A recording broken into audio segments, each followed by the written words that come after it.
Aujourd'hui, nous regarderons les caractéristiques et l'importance de l'Église locale. Voilà le thème que nous aborderons aujourd'hui à l'émission La Parole vivante.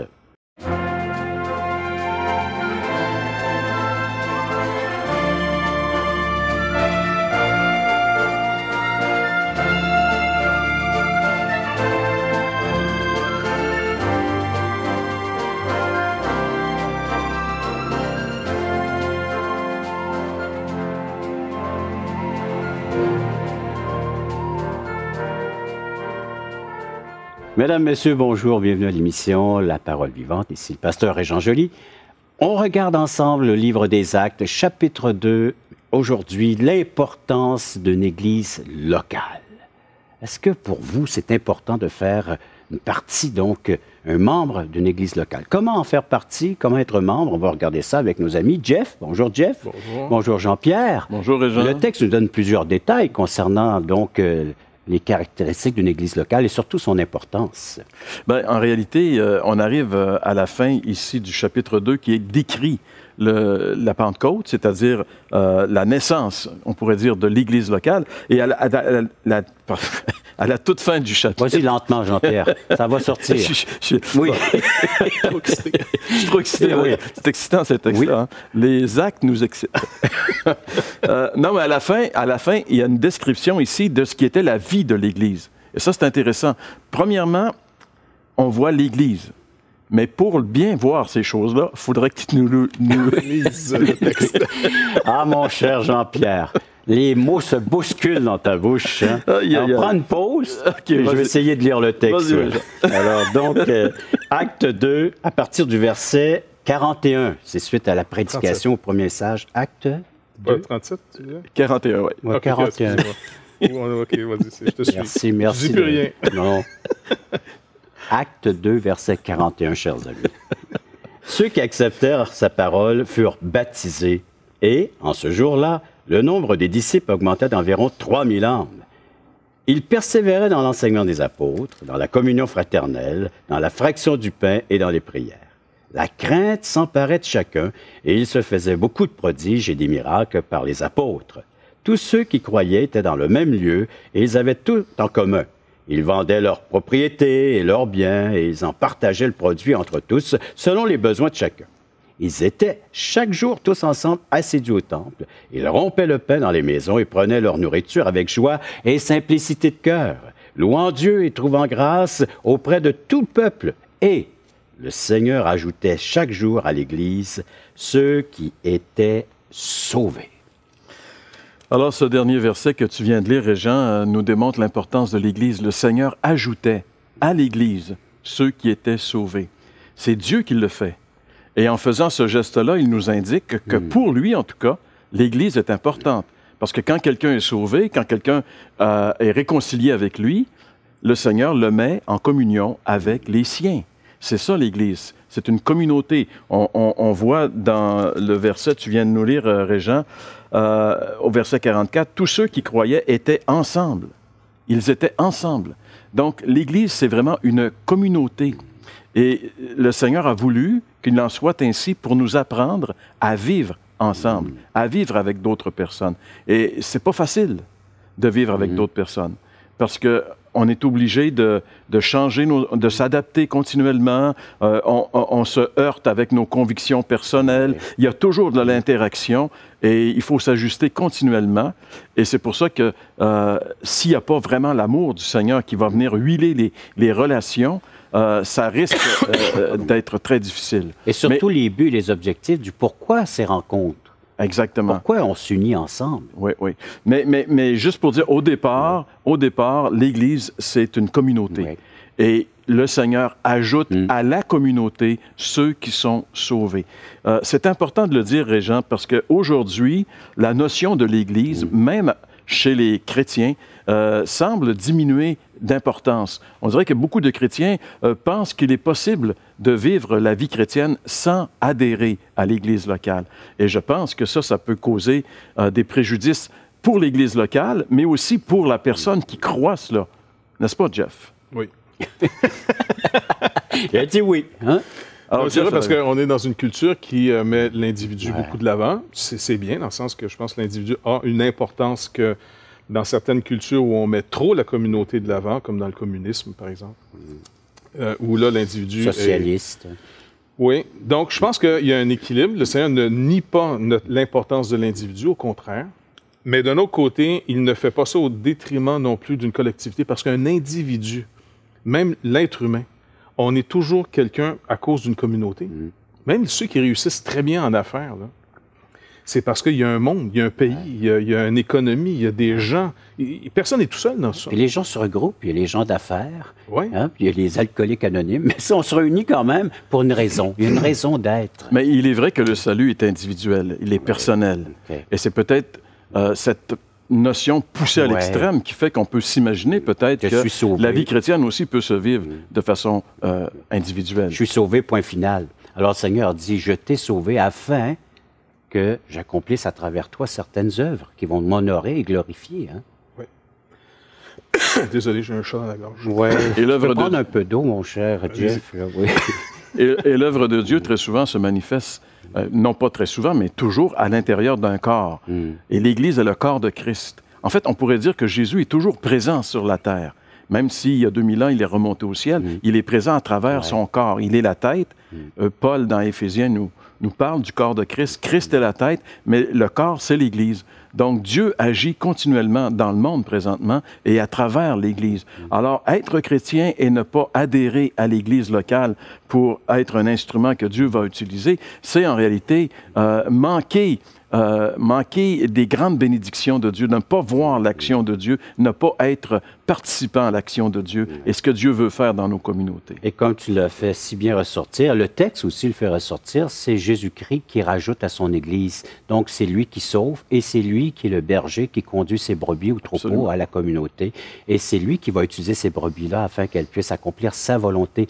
Le but principal de nos rencontres, c'est de chercher ensemble à réaliser la volonté de Dieu, la volonté du Seigneur Jésus-Christ.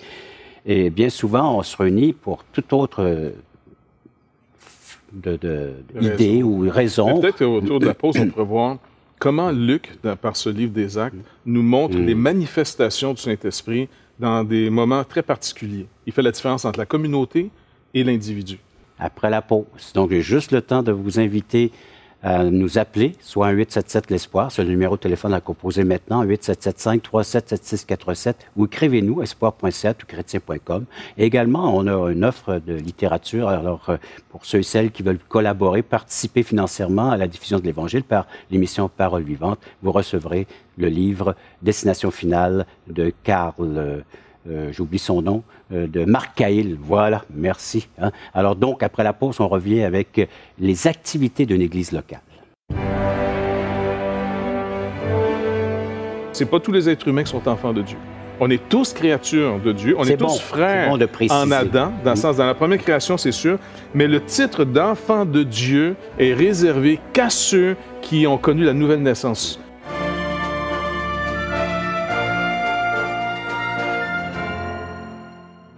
Assistez à un merveilleux déjeuner de l'espoir dans votre région.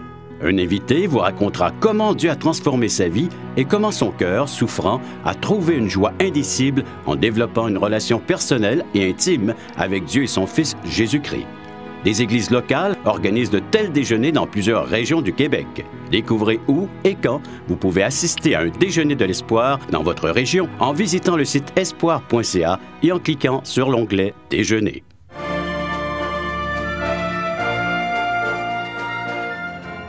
On regarde ensemble l'importance de l'Église locale, Actes chapitre 2. Et on voit que la première activité, le premier geste que les apôtres ont fait, fut de baptiser les nouveaux croyants. Bien, le baptême était déjà une pratique qui se faisait même à l'époque de Jésus, quand Jésus était vivant. C'était le baptême de Jean, donc le baptême à la repentance. Tu manifestais que oui, tu étais prêt à changer d'idée et tu te rendais disponible à être instruit. Parce qu'il faut enlever la notion que la repentance, c'est toujours du regret. Ouais. Du regret, c'est une chose. Il peut y avoir du regret dans une repentance, mais il peut aussi avoir beaucoup de joie dans une repentance.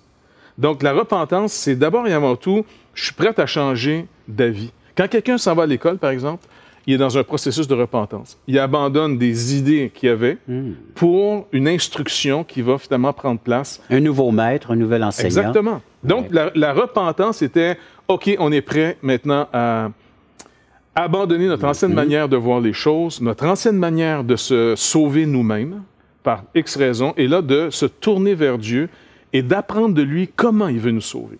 Et le baptême, ici, Jésus il a donné peut-être un sens, les apôtres aussi, là, un sens un peu plus avancé que celui de Jean-Baptiste. Ouais. C'est le baptême, entre autres l'apôtre Paul le développe dans son livre l'Épître aux Romains, au chapitre 6. Il dit, « Ignorez-vous, vous tous qui avez été baptisés, que c'est en sa mort que vous avez été baptisés, pour prendre part maintenant en nouveauté de vie. Vous êtes dans une nouvelle sorte de vie. » Donc le baptême, c'est ce moment où très consciemment, parce que j'ai été saisi par la grâce de Dieu, de mort, je suis devenu vivant par l'appel que l'Évangile adresse. Dieu appelle les morts à la vie, en d'autres mots. Il appelle les aveugles à voir de sa lumière à lui. Donc, quand on a reçu cette grâce et que finalement la vie est entrée en nous, il nous a fait sortir de nos tombes, alors on rend manifeste par ce témoignage l'eau du baptême. Donc, le baptême d'eau, c'est pas cela qui va nous purifier, nous sanctifier, faire de nous un membre du corps de Christ. Non, c'est ce que l'apôtre Pierre, dans son livre, va rappeler. C'est pas la purification des souillures du corps, mais plutôt, c'est l'engagement d'une bonne conscience devant Dieu. Là, je rentre dans autre chose maintenant. C'est une nouvelle naissance qui est rendue manifeste par les eaux du baptême. Ça ne fait pas naître les gens de nouveau. Ça manifeste que vous êtes passé de la mort à la vie. Mais comme on l'a vu la semaine dernière dans l'émission précédente, l'apôtre Pierre, dans sa prédication, il dit « Changez d'attitude, repentez-vous, que chacun soit baptisé au nom de Jésus-Christ pour le pardon de vos péchés et vous recevrez le don du Saint-Esprit. » Donc, en réalité, ce qui pardonne nos péchés, ce n'est pas le baptême. Pierre va l'expliquer dans sa lettre. Mais ici, lorsqu'il dit ça, il spécifie qu'on démontre publiquement que nous avons reçu le pardon des péchés en se faisant baptiser. Parce que c'était un geste qui signifiait beaucoup. C'était la mort et la résurrection. Donc, les gens qui se faisaient baptiser, c'était la décision importante de ta vie, en réalité. Parce que là, tu disais, mon ancienne vie est terminée. Je meurs à mon ancienne vie. Maintenant, c'est fini. Maintenant, commence une nouvelle vie pour moi. Et c'est pour ça que c'était évident que ça devait commencer comme ça. C'est vraiment le rite d'entrée, on pourrait dire. J'aime pas tellement l'expression parce que on l'a pris dans un drôle de sens, mais ici, on le voit. C'est quand même ça, hein? On le voit ici que c'est ça. C'est la première acte que Dieu nous demande, que le Seigneur nous demande de faire, si on est vraiment sauvé, c'est de s'identifier, parce que le baptême est aussi une identification. Notre nouvelle identité. Avec Christ, vous êtes mort avec Christ, ressuscité avec Christ. On s'identifie dans sa mort et on s'identifie dans sa résurrection. C'est une identification à Christ. Et c'est une identification qui fait que j'accepte maintenant d'être identifié à Jésus-Christ dans tout ce que je suis, dans tout ce que je fais. Et ça commençait comme ça. Et c'est une pour bonne ça illustration aussi, ce serait comme le mariage. Tu sais, tu as les fiançailles, mais la journée que tu fais ta déclaration publique devant témoins, il y a un avant puis un après. Et donc, tu meurs à... La vie de célibat. Exactement. Pour maintenant naître à une nouvelle sorte de vie, personne mariée. Ton budget va changer, ton linge va changer. Et maintenant, c'est deux personnes. Les deux personnes deviennent, au fond, une seule chair, tout en gardant chacun leur personne. Leur personnalité. Mais Dieu lui-même considère que ces deux êtres-là font une seule chair. Et Paul prend la même illustration en disant, « Et vous, maintenant, vous faites un seul et même esprit avec Dieu. » Exact. Donc, on est vraiment unis, attaché à lui, adopté par lui, fait partie de sa famille. Donc, c'est pas n'importe quoi. On reste des créatures, mais des créatures pardonnées et qui reçoivent un titre particulier, enfant de Dieu. C'est pas tout le monde, c'est pas tous les êtres humains qui sont enfants de Dieu. On est tous créatures de Dieu. On est tous frères en Adam, dans le sens, dans la première création, c'est sûr. Mais le titre d'enfant de Dieu est réservé qu'à ceux qui ont connu la nouvelle naissance. Seulement ceux qui ont reconnu leur culpabilité, Jésus dit, je viens sauver ce qui est perdu. Et ceux qui auront cru en Jésus-Christ sont ceux qui reçoivent ceux qui l'ont reçu, ceux qui ont cru en son nom, il a donné le pouvoir de devenir enfant de Dieu. Exactement. C'est ceux qui croient en lui. Et quand on croit en lui, on devient une nouvelle créature, mais aussi notre vie change et il y a d'autres activités qui vont venir habiter notre vie. Quelles sont les activités qui caractérisent une vie dans l'Église? C'est, je pense, que ce qu'on va voir après la pause. Après la pause, hein? Juste vous demander... êtes-vous habité? Avez-vous reçu l'Esprit Saint? Êtes-vous devenu un enfant de Dieu selon l'alliance, selon la promesse, selon la volonté de Dieu? La seule unique façon de devenir un enfant de Dieu, c'est de se repentir et de croire dans l'œuvre et accepter ce que Jésus-Christ a fait pour vous personnellement. Ah, vous réagissez? Bien, vous pouvez le faire en composant le numéro de téléphone suivant 877-l'Espoir, 877-537-7647 ou en nous écrivant via nos sites espoir.ca, toutchrétien.com. Après la pause, oui, on va regarder davantage les activités dans lesquelles l'Esprit Saint nous conduit concernant l'Église locale. Tu es adopté dans la maison de Dieu. Maintenant, ce que tu es et ce que tu as, ben, ça devient un moyen d'exprimer l'amour de Dieu qui t'a donné, qui t'a manifesté à toi d'abord, envers les autres.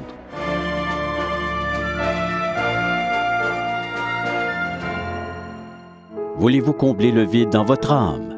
Avez-vous soif d'une sérénité intérieure? La souffrance de votre cœur vous lasse-t-elle? Appelez dès maintenant pour recevoir gratuitement un évangile de Jean pour connaître l'amour de Dieu, un Nouveau Testament pour trouver des réponses à plusieurs de vos questions, le livre Destination finale pour comprendre la nécessité du salut et finalement la Bible et le salut qui nous explique comment recevoir Jésus. Contactez-nous à espoir.ca ou composez 1-877-l'Espoir.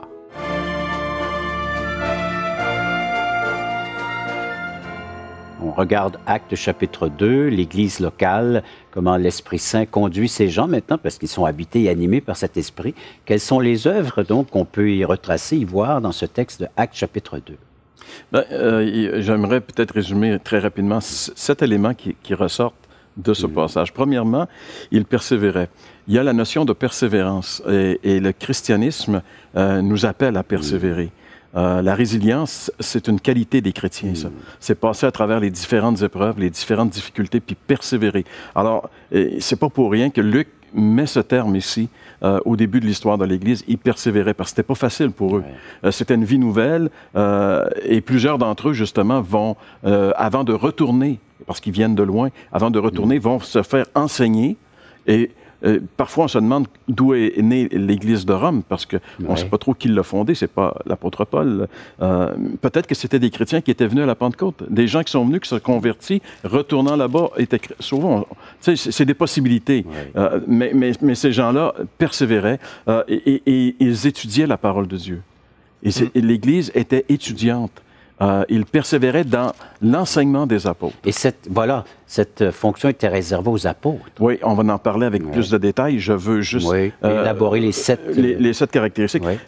Troisièmement, c'était une Église qui était aimante. Ils s'aimaient les uns les autres. C'était une Église qui juste de voir la vie de cette Église-là était un témoignage et ça attirait et ça repoussait en même temps. Parce que ce n'était pas une communauté où on était indifférents les uns envers les autres. Et on obéissait vraiment à la parole du Seigneur qui disait c'est à l'amour que vous avez les uns pour les autres que tous connaîtront que vous êtes mes disciples. Donc, dans l'Église primitive, l'amour est manifeste. C'est une Église aussi qui était reconnaissante dans le sens qu'elle persévérait dans la prière. Ils priaient. Et je suis persuadé que les réunions de prière dans l'Église primitive, c'était quelque chose. Parce que ce qu'on voit dans les actes, quand ils se réunissent pour prier, il se produit même des fois des tremblements de terre. Donc, c'était du réel. Communion avec Dieu. On parle à Dieu parce qu'on a des besoins précis et Dieu manifeste son approbation. Malgré les représailles, les persécutions, il cherchait encore à accomplir la volonté de Dieu. Voilà. C'est une Église qui était reconnaissante aussi dans le sens qu'elle célébrait régulièrement ce qu'on appelle le repas du Seigneur, la fraction du pain. Et ça, c'est un geste de reconnaissance. Faites ceci en mémoire de moi. Et c'est comme si, à toutes les fois qu'ils étaient réunis pour manger, l'expression fraction du pain peut à la fois définir ce qu'on appelle le repas du Seigneur, mais aussi un repas ordinaire. C'est une expression qui définit les deux. Mais ce qu'on peut discerner dans les actes, c'est comme si les disciples ou les chrétiens de l'époque, s'ils s'étaient réunis pour manger, c'est comme s'ils ne pouvaient pas s'empêcher pendant le repas de rompre le pain pour se rappeler du Seigneur. Tu sais, ils voulaient garder vivrant en eux cette pensée communion avec le Seigneur, la mort du Seigneur pour eux.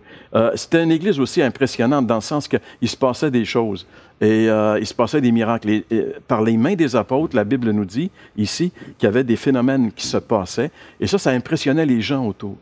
Et donc, l'Église, elle était impressionnante. Et finalement, elle était croissante d'une croissance incroyable. Il est dit que le Seigneur ajoutait chaque jour à l'Église ceux qui étaient sauvés. Une croissance divine, le Seigneur ajoutait, et une croissance quotidienne.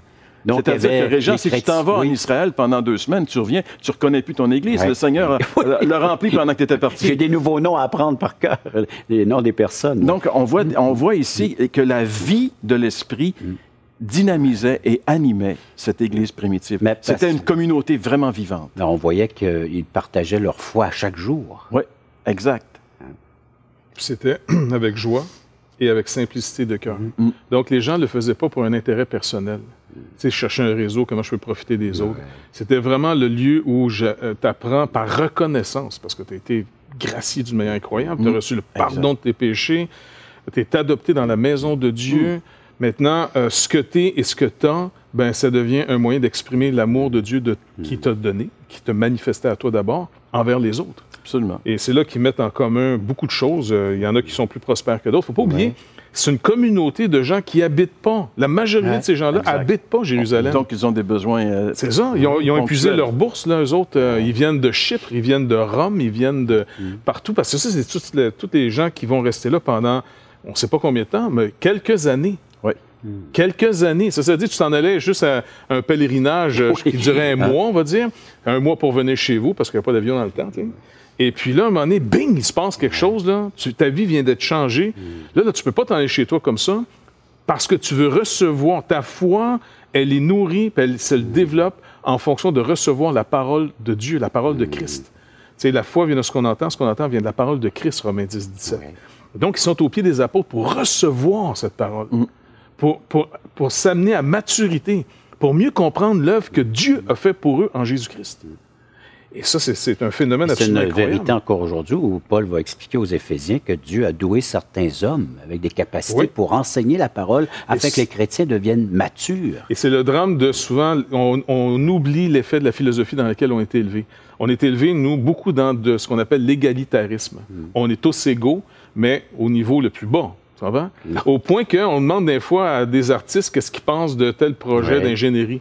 Ben écoute, de ça, je demanderais à un ingénieur. Moi, on est devenus, on est tous égaux. Si je veux voir le médecin, il n'est pas égal. Il n'est pas mon égal.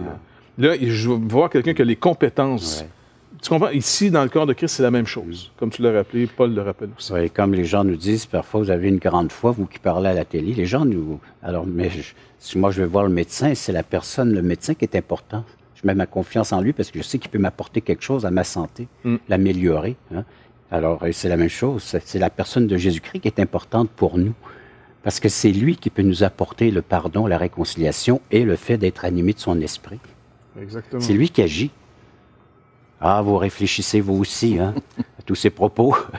Eh bien, vous pouvez le faire et même nous les transmettre. Comment? En appelant en 877-l'Espoir, en 877-537-7647 ou en écrivant espoir.ca ou touchrétien.com, un petit mot, et ça nous fera plaisir de pouvoir correspondre avec vous. Un service tout à fait gratuit. Après la pause, la conclusion de l'émission et du message. Le Saint-Esprit agit au milieu du corps de Christ. Trop souvent, on essaie de trouver notre portion à nous là-dedans.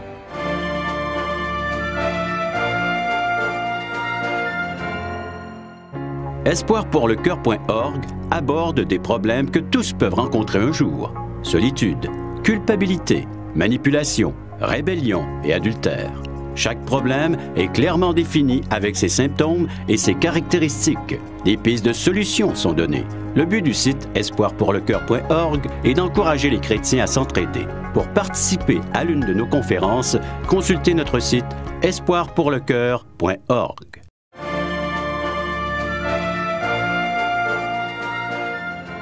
Voilà un résumé de ce qu'est la vie de l'Église. L'Église je vais peut-être juste rajouter un autre petit point à tout ce qui a été élaboré, qui est finalement le Saint-Esprit est donné au corps de Christ, composé d'individus. Mais encore une fois... besoin communautaire. C'est le besoin communautaire. Le Saint-Esprit agit au milieu du corps de Christ. Trop souvent, on essaie de trouver notre portion à nous là-dedans. Et puis c'est un petit piège quand même, parce que si une personne décide de ne pas participer à la vie locale, de ne pas participer à cette fraction du pain en commun ou l'enseignement des apôtres en commun, alors on se sépare du corps de Christ, qui est une forme de discipline. Dans l'Église, vu qu'on est des pécheurs pardonnés, on reste des pécheurs, mais en même temps, on est des justifiés, pas nécessairement des justes tout de suite, là. On est des justifiés. On a un nouveau statut. Si je me rebelle et puis que je fais du tort dans cette Église, il y a des choses que les apôtres ont enseigné, par exemple, de ne pas faire. Mais si, par exemple, moi, je me rebelle, je fais du tort, une forme de discipline, c'est que les anciens me disent « Tu n'es plus le bienvenu ici pour l'instant. Tu es excommunié. » Ils n'ont pas de pouvoir sur le salut de la personne. Ils ont pouvoir, néanmoins, de gérer la relation de la personne dans le corps de Christ en vue du but que cette Église a à atteindre, les œuvres que Dieu prépare pour cette Église. Donc, être privé de la communion de l'Église, c'est une condamnation. C'est une condamnation. Et c'est pour ça que beaucoup de gens aujourd'hui négligent, ils s'excommunient eux-mêmes. Et ils croient être encore en communion avec Dieu. Le salut, s'il est véritablement opéré dans une personne, personnellement, je crois que tu ne peux pas perdre ce salut. Par contre, je mettrais beaucoup de gens en garde sur peut-être faussement croire. L'apôtre Paul nous met au défi en disant, en réalité, tu as cru quoi quand tu t'es tourné vers Dieu? Si tu n'as pas cru l'Évangile tel qu'on te l'a dit, ce que tu es en train de croire, ce que tu te racontes, là, peut avoir des conséquences terribles plus tard dans ta vie. Donc, c'est pour ça qu'il les met souvent au défi, les croyants, en disant « Éprouvez-vous vous-même pour savoir si vous êtes dans la foi, le vrai message à croire. » Et ce message-là me réconcilie à Dieu par Jésus-Christ. Inévitablement, ça se manifeste dans ma réconciliation envers les uns et les autres, principalement les frères et les sœurs que j'ai en Jésus-Christ. C'est ma nouvelle famille. Et aussi, Paul va dire dans l'Épître aux Éphésiens que Christ a aimé l'Église. Christ a aimé l'Église. Alors, si je dis aimer Christ et ne pas aimer ce que lui aime, alors, il y a comme un il faut problème. retrouver donc la pensée de Dieu dans notre vie et d'aimer, avoir ces sentiments, d'aimer cette Église qui est formée de croyants, parce que le Seigneur a dit qu'il rajoutait à l'Église tous ceux qui étaient sauvés par son œuvre. C'est lui qui sauve. Êtes-vous sauvés? Avez-vous accepté ce salut? Un fait incroyable, mais pourtant réel, vous pouvez être sauvés. Ces gens-là venaient pour participer à des formes religieuses. Ils pratiquaient, mais ils étaient séparés de Dieu. Et c'est seulement le Jésus-Christ, par son œuvre à la croix, qui a pu réconcilier ces gens perdus et les emmener à la repentance et à croire en son œuvre afin d'être sauvés et rajoutés à l'Église. Merci de votre participation. Merci d'avoir été à l'écoute de cette autre émission de La Parole vivante.